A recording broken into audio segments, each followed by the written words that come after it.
El patrimonio cultural, según la UNESCO, no se limita a monumentos y colecciones de objetos, sino que comprende también tradiciones o expresiones vivas heredadas de nuestros antepasados y transmitidas a nuestros descendientes, como tradiciones orales, artes del espectáculo, usos sociales, rituales, actos festivos, conocimientos y prácticas relativos a la naturaleza y el universo, y saberes y técnicas vinculados a la artesanía tradicional. La comprensión del patrimonio cultural inmaterial de diferentes comunidades contribuye al diálogo entre culturas y promueve el respeto hacia otros modos de vida. Hoy nos acompañan Honorio Velasco y Francisco Cruces, del Departamento de Antropología Social y Cultural de la UNED, para hablarnos de los atractivos de este tipo de patrimonio.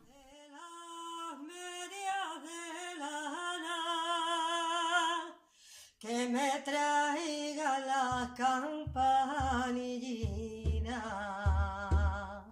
para debajo la cama. Ya eso de la medianoche se acerca el lobo David y sonaba la campanilla. Con su din, din, din, din, din. Nuestra amiga Paz Gómez, Berata, estaba aquí cantando La Toná de Candeleda.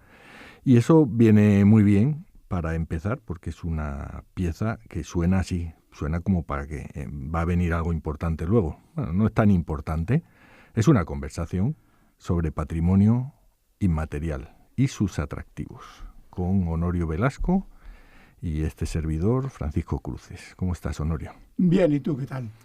Pues bien. Es una buena introducción para un tema que es muy largo, sin duda, y aquí vamos a tocar algunos puntos. Esto de tocar ahora en otro sentido, que en el que propiamente se refiere a las prácticas como las que realiza Paz Gómez, que es profesora tutora de antropología, entre otras materias. Por comenzar, hay un punto que es inevitable. Es cierto que el patrimonio inmaterial es una nueva categoría que cubre, dijéramos, un ámbito antes denominado sobre todo por el término folclore, aunque también por el de cultura tradicional o cultura popular tradicional. Lo que ha ocurrido con este término, y esto hay que reconocerlo, es una cierta, vamos a decirlo así, no solo un lavado de cara, sino una revalorización. Por utilizar la terminología al uso es una puesta en valor, por utilizar esa terminología. Esto de la puesta en valor en realidad es un asunto muy ambiguo, no sabemos de qué valor estamos hablando, pero solamente se trata ahora de señalar que de una manera un tanto inesperada, pues un ámbito que parecía, incluso iba a decir, peyorizado, al menos sí dentro de la academia, pero también dentro de la modernidad, pues ha encontrado una etiqueta, dijéramos, pues más que aceptable. ¿Sí? Pues esta etiqueta es patrimonio inmaterial. ¿Para quién se una etiqueta en realidad, digamos, promocionada o certificada, institucionalizada desde instituciones como la UNESCO, por ejemplo, que han tenido políticas activas en esa dirección y que de alguna forma no son las creadoras de la nomenclatura, pero sí son quienes la han puesto en valor, como tú dices, o en circulación. Sí, claramente. Eso es, se trata sin duda de una etiqueta impuesta, que no ha sido generada, dijéramos, por colectivos ni por comunidades, a las que sin embargo, y eso también es verdad, está al menos en los papeles, que sin embargo, pues son soportadas por las comunidades y las instituciones. La UNESCO, al menos en los papeles, quiere reconocer que los protagonistas y los sujetos del patrimonio inmaterial son las comunidades, dijéramos los pueblos. Hay aquí un punto, en cierto modo, de incoherencia, porque las entidades que conforman la UNESCO no son los pueblos, son los estados. Y las entidades que proponen las denominaciones de patrimonio de la humanidad son los estados. La UNESCO, sin embargo, requiere, y es un requisito, quiero decir, ineludible, para la nominación como patrimonio de la humanidad, requiere que conste específicamente y documentalmente que son las comunidades las que proponen el asunto en primera instancia y que los estados solo son, diríamos, los mediadores o los representantes ante la institución. Yo subrayaría entonces el primer atractivo, esta especie, dijéramos, de puesta en valor de un ámbito que estaba relativamente peyorizado.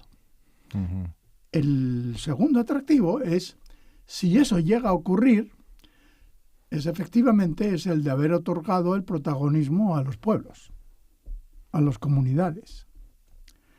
Este segundo punto de atractivo, en cierto modo, es dinamizador, en el sentido en el que estimula a otras gentes a reproducir, si se quiere, y a revitalizar prácticas, pues en parte abandonadas, o en parte, pues, vamos a decirlo así, iba a decir mestificadas o cambiadas de estilo y cambiadas incluso de iba a decir de significado.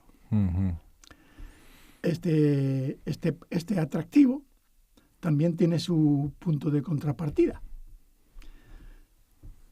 Ese punto de contrapartida es que los propiamente beneficiarios de estas revitalizaciones no siempre son las comunidades.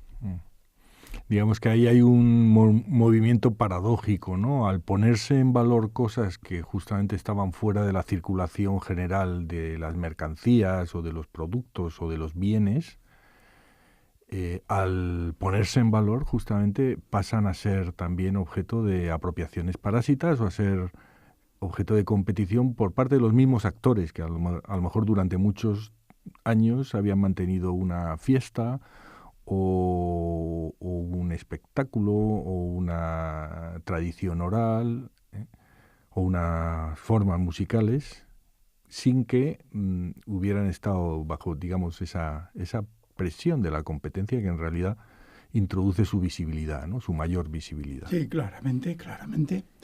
Y como digo, este contrapunto al atractivo, bueno, se ha convertido, dijéramos, en uno de los aspectos sobre los cuales es necesario insistir ante las instituciones de manera que protejan con eficacia los derechos legítimos de las comunidades frente a un montón de apropiaciones indebidas. Un montón. Estaba leyendo recientemente un informe sobre una fiesta declarada Patrimonio de la Humanidad, muy conocida en todo el mundo, que son los voladores de México. Los voladores de Papantla. Eso es. Ese es uno de los grupos, seguramente el grupo más reconocido y más conocido en todo el mundo. Pero entre ellos, entre ese mundo de voladores, pues hay gentes de muy distintas partes. Es decir, incluso hay voladores en Nicaragua. Hay voladores en Guatemala, claramente. Y luego hay voladores en México. Y hay voladores en el Museo Nacional de Antropología de México. Exacto, delante del museo. Donde de vez en cuando se hacen espectáculos de voladores como parte integral, digamos, de la exhibición del museo, Sin ¿no? duda. De una identidad mexicana. Cierto. Y también hay voladores como parte de los programas atractivos para los turistas en Acapulco. delante de los hoteles. Así que este contrapunto resulta interesante y significativo. Bueno, quería decir que en este informe al que me refería, las asociaciones de voladores se quejan de que los beneficios de sus actuaciones van en una parte, iba a decir, desconsiderada hacia los gestores.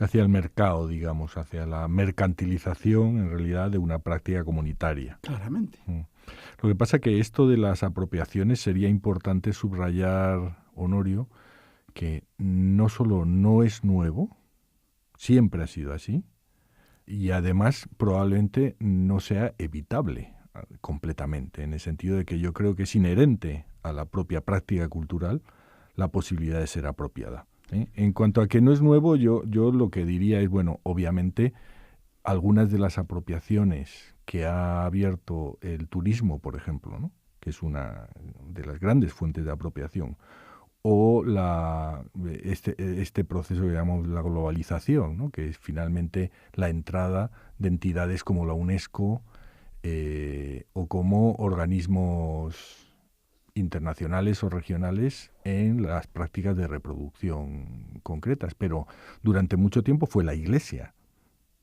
el gran agente apropiador de las culturas locales, ¿no? Y hasta el punto que yo creo que es imposible ver, por ejemplo, nuestros sistemas de fiestas, si no es como una inmensa apropiación y reapropiación luego por parte de las comunidades, digamos un tira y afloja con respecto al calendario romano-gregoriano que imponía un cierto orden a eso, ¿no?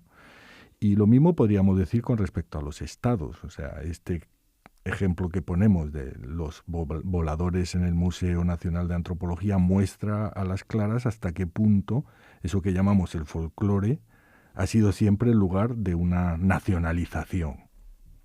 Y es un poco difícil hablar de folclore en un país como el nuestro sin recordar, o como Portugal. En Portugal ocurrió lo mismo. O sea, el folclore fue uno de los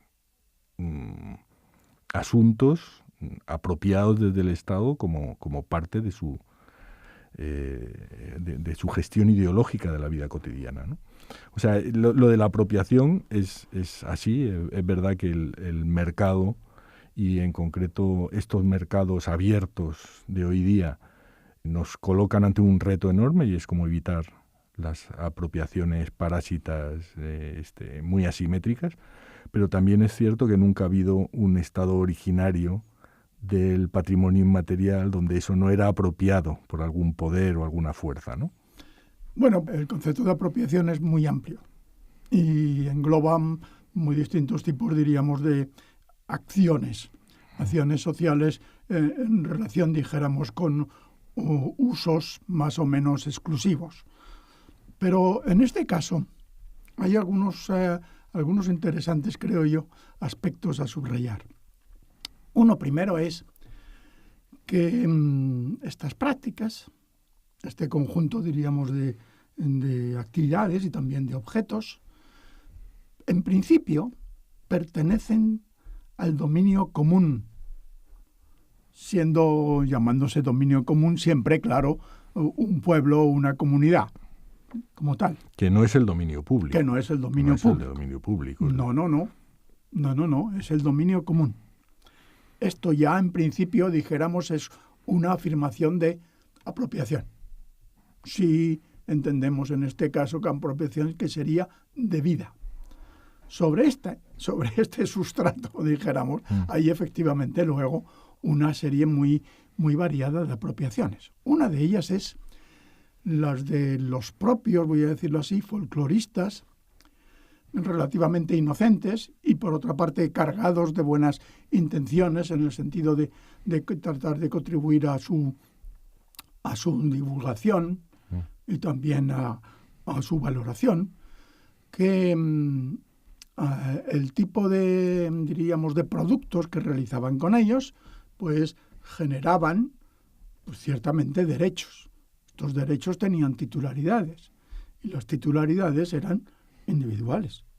En este aspecto, pues claro, una buena parte de aquellos folcloristas que contribuyeron en los comienzos de la tardomodernidad a la gran difusión, a la gran entrada del folclore en los medios de comunicación de masas, pues efectivamente hicieron apropiaciones individuales. Algunos de ellos, ciertamente, luego trataron de devolver eso, parte de eso que habían generado, ciertamente.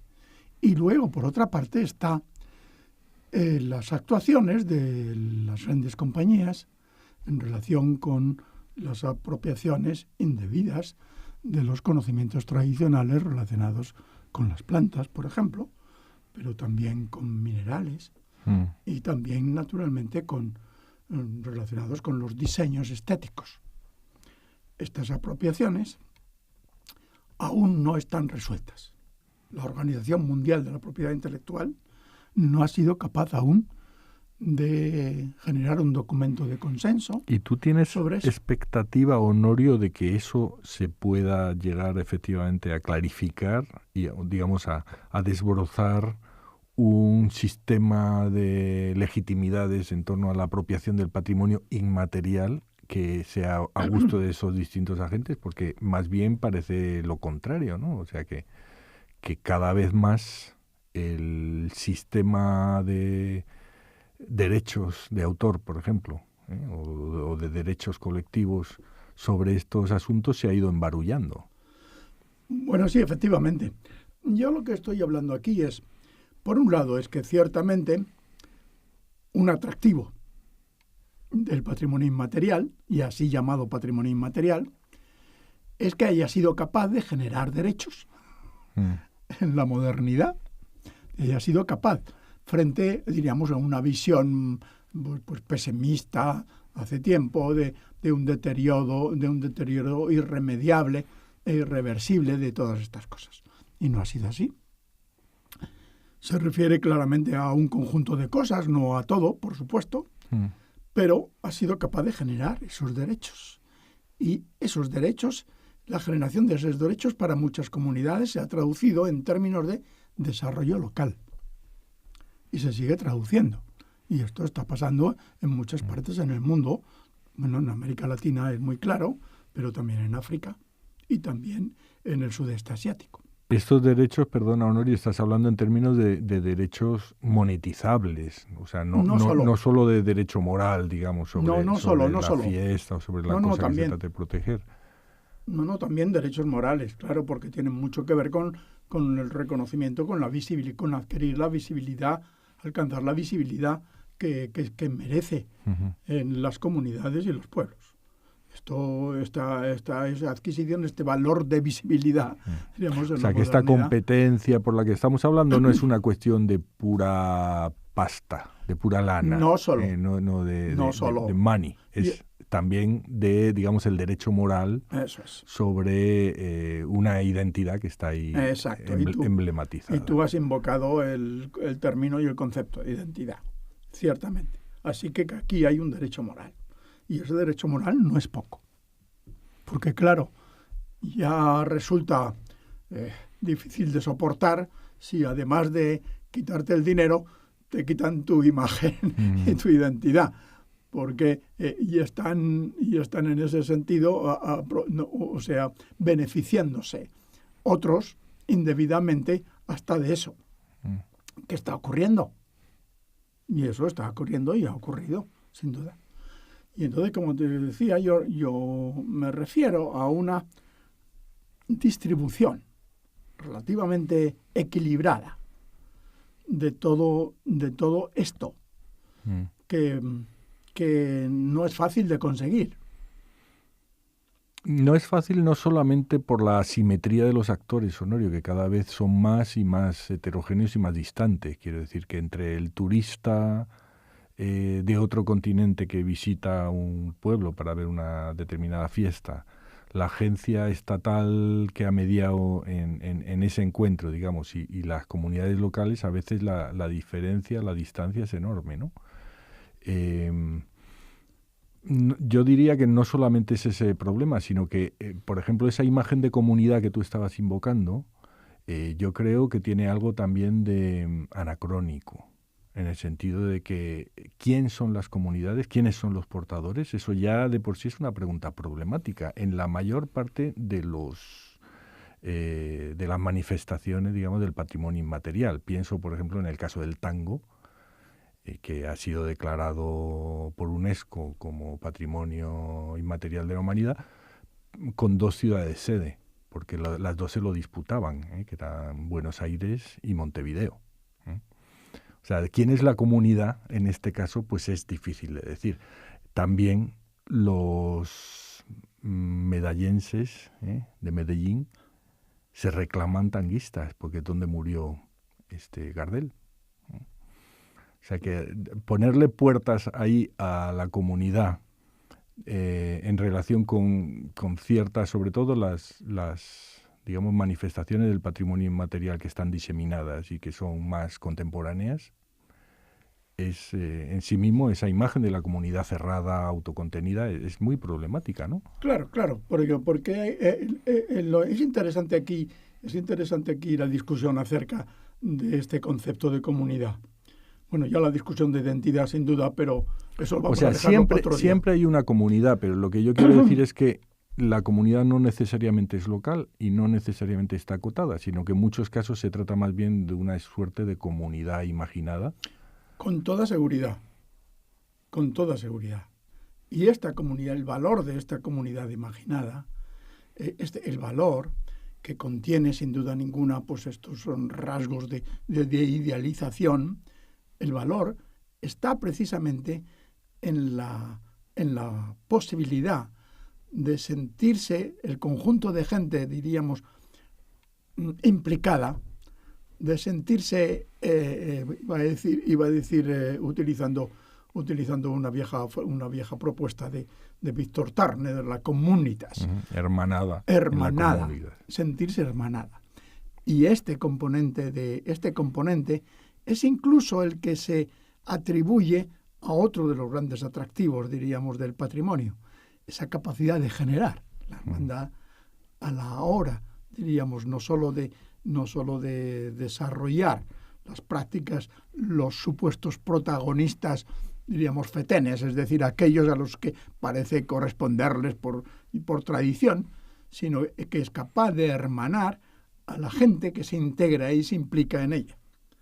Esto es precisamente lo que algunos tour operators venden,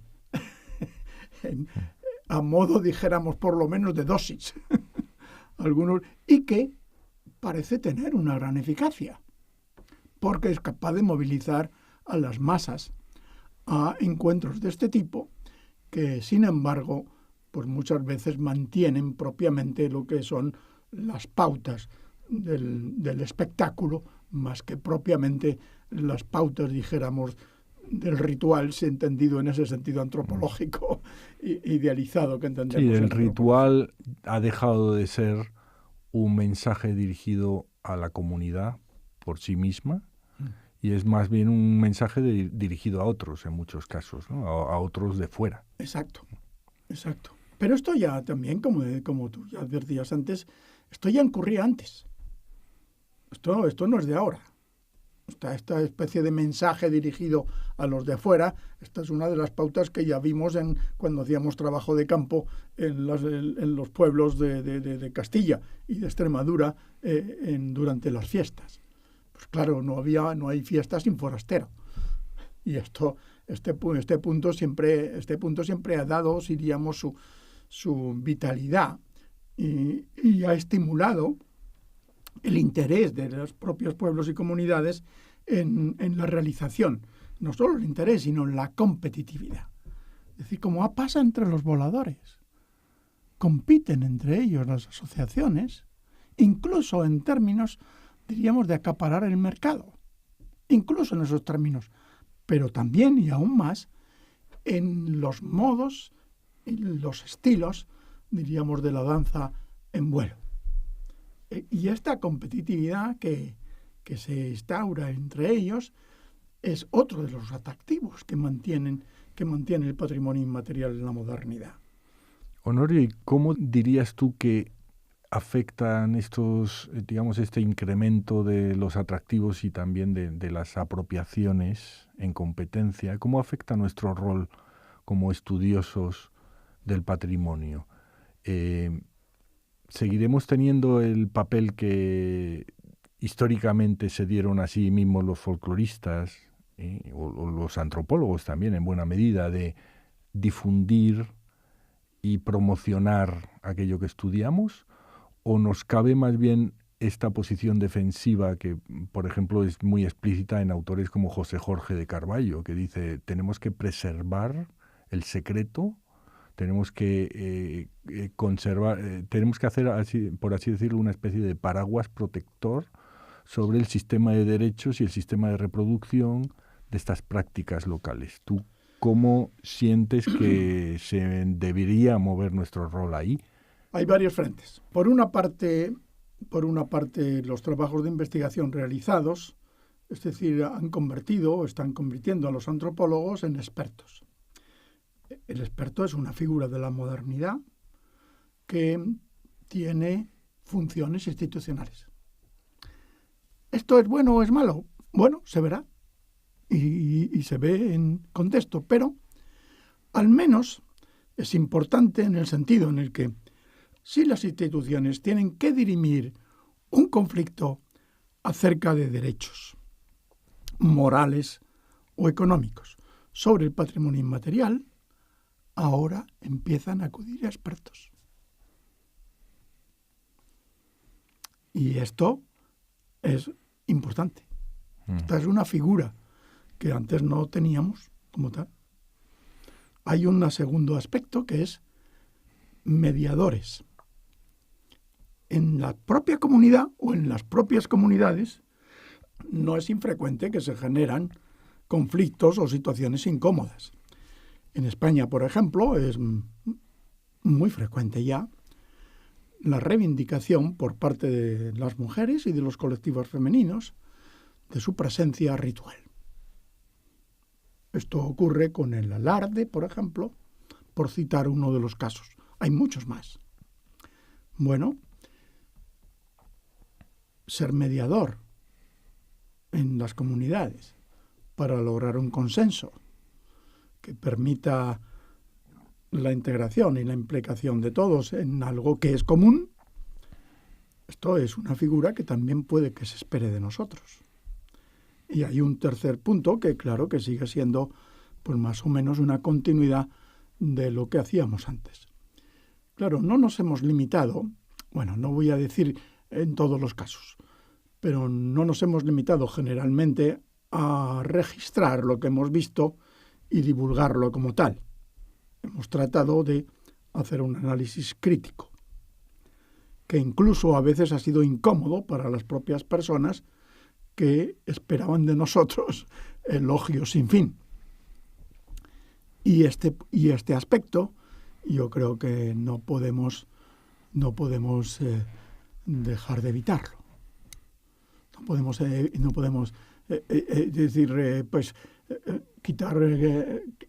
echar la responsabilidad a otros, porque sigue siendo lo que es el patrimonio.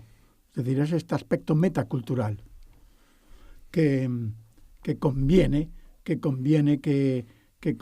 mantener y conviene recordar a las comunidades. Pues está bien, Honorio. Hemos empezado hablando de los atractivos del patrimonio y acabamos hablando de las responsabilidades de la antropología y de sus retos, porque yo creo que esto es mucho más fácil de enunciar y de visionar como estás haciendo tú que de hacerlo. O sea, yo creo que nos queda camino por recorrer a los antropólogos para poder ejercer esas funciones que tú estás diciendo, pero ojalá que... Y que ya tratamos de ejercer. Bueno, pues nos despedimos con otra toná, nos despedimos con otra toná de Candeleda, cantada por nuestra amiga Paz Gómez, y al cajón, que no es un tambor, pero lo que tenía era un cajón, este servidor, acompañándola. Practicante. Hasta el próximo día. Adiós.